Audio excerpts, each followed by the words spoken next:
Safe to say many have been less than pleased with what has been going on with WWE, from the release and bringing back of beloved talent like R-Truth, the change in venue for WrestleMania 42 to increase profits. The influence of TKO has been increasingly apparent on WWE. Fans thought things were going to be different when Vince McMahon stepped down. However, it's simply being one form of corporate greed replaced by another. TKO's drive to increase their profits at the expense of WWE is actively destroying everything that fans love, not only about WWE but pro wrestling as a whole. In the last couple of months, WWE has been dealing with a lot of negative PR, whether it be WrestleMania 42 being moved, supporting President Trump, the costs of shows, WWE monopolising the market by being AAA, actively trying to hurt competition by AEW, the Andrade situation. There's a lot of stuff like that, and I think the Ridge Holland stuff as well. There's just a couple of bad examples that PR are happening, and fans and wrestlers have expressed they're not happening. I mean,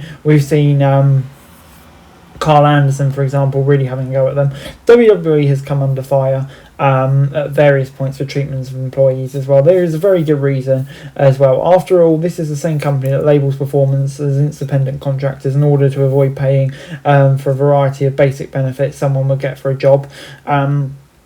However, TKO, just as Vince McMahon did, views their employees not as people putting their bodies on the line to entertain fans, but simply as parts of the machine that make the people at the top more money. It's sad that the company, still after decades, does not give its workers these benefits, because they more than deserve it, especially when TKO is making billions of dollars. And all of these factors are the very reason that TKO is destroying something many hold near to their hearts. They're not just making WWE worse, but they're making pro wrestling as a whole suffer. TKO executives do not view professional wrestling as an art that tells a story. They do not see wrestlers as people who risk their well-being and health to perform these spectacular moves in the ring. They don't even see fans as people who bring life to the arena. For TKO, as it was for Vince McMahon, it's all about the bottom line and the billions they're making. TKO active attempts to monopolise the world of pro wrestling will only benefit them. In their path, they will destroy independent companies and other promotions that simply want to exist and give people another option. It will leave people and their families hurt. For the sake of fans, wrestlers,